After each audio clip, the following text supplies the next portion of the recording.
Bonjour, ici Patrick Pierrat pour le bulletin de Nouvelles Info Bref Affaires de ce vendredi 28 avril. Les prix des maisons remonteront bientôt. La Société canadienne d'hypothèques et de logement, la SCHL, prévoit que les taux d'intérêt vont diminuer à compter de l'an prochain.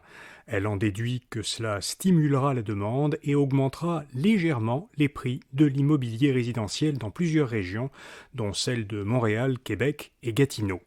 Le rapport de la SCHL précise cependant que les prix pourraient au contraire poursuivre leur baisse si les taux d'intérêt continuent d'augmenter au lieu de commencer à baisser.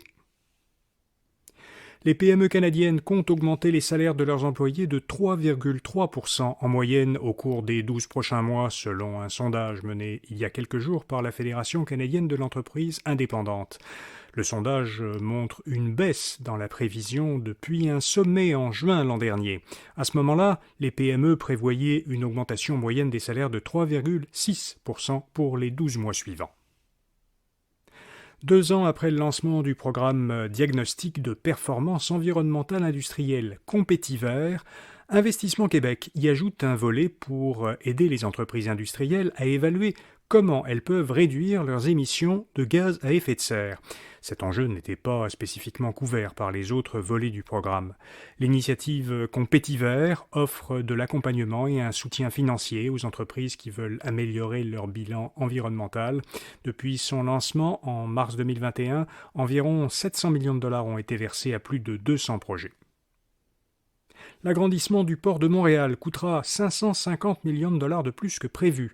La construction d'un nouveau terminal pour conteneurs sur un terrain du port de Montréal à Contrecœur, juste au sud-ouest de Sorel-Tracy, devait initialement coûter 950 millions de dollars, lorsque les premières estimations ont été faites en 2019.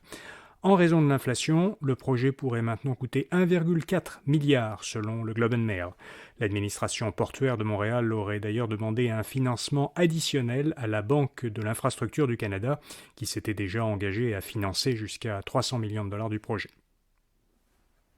Et puis, selon une étude de l'université Dalhousie à Halifax, environ le tiers des Canadiens disent qu'ils ont consommé, dans les 12 derniers mois, des produits végétaliens conçus pour imiter le goût et la texture de la viande. Et un peu plus de 40% ont consommé des produits végétaliens qui imitent les produits laitiers.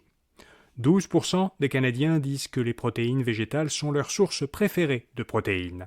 La motivation la plus souvent citée par les consommateurs qui achètent des protéines végétales, ce sont les bienfaits sur la santé. Voilà, vous savez l'essentiel. Samedi, notre infolettre InfoBref Votre Argent vous propose comme chaque fin de semaine les informations et conseils de nos chroniqueurs experts en finances personnelles et en consommation. Vous pouvez la voir jusqu'à dimanche soir, toute la fin de semaine, à infobref.com et vous pouvez bien sûr vous y abonner gratuitement pour la recevoir par courriel chaque samedi matin. À lundi pour un prochain bulletin de nouvelles InfoBref Affaires. Bonne fin de semaine.